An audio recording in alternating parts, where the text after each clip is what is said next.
के दिन की शुरुआत होती है सुबह जल्दी उठकर मैं निकलता हूँ अपने जॉब के ट्रायल के लिए। देन उसके बाद फिर वापस आके दोपहर को मेरी कॉलेज की क्लास थी तो क्लास के लिए जाता हूँ और फिर क्लास ख़त्म करके देन मैं निकलता हूँ वापस घर के लिए, क्योंकि घर जाके हमें वापस जाना था काम पे। और फिर मेरे को एक शेविंग रेज़र लेना था अपना अपने लिए, बिकॉज़ मेरा इंडिया रह गया और यहाँ पे भाई साहब बहुत महंगे, ये एक रेज़र और ये एक क्रीम 2,000 रुपये की है ये इंडिया की।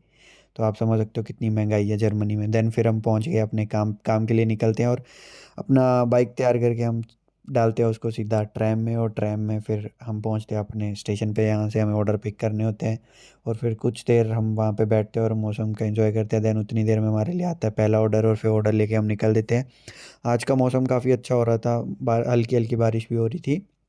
और देन फिर जैसे जैसे हम चलते हैं और पहुँचते हैं अपनी लोकेशन पे, और काफ़ी मज़ा आ रहा था साइकिल चलाने में, कुछ ठंडी ठंडी हवा भी चल रही थी। और देन फिर हम अपना पहला ऑर्डर डिलीवर करते हैं और ये कुछ हमें टिप भी मिलती है इस ऑर्डर को डिलीवर करने की। और फिर उसके बाद ऐसे ही 3-4 ऑर्डर और लगते हैं आज के, क्योंकि टाइम थोड़ा था।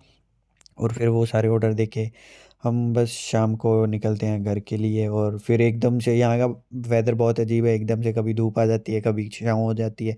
और देन फिर ऐसे ऐसे ही अभी आपको लग रहा होगा दोपहर है, बट रात के 10 बज रहे थे। और देन फिर हम निकल गए घर की ओर। Please like subscribe.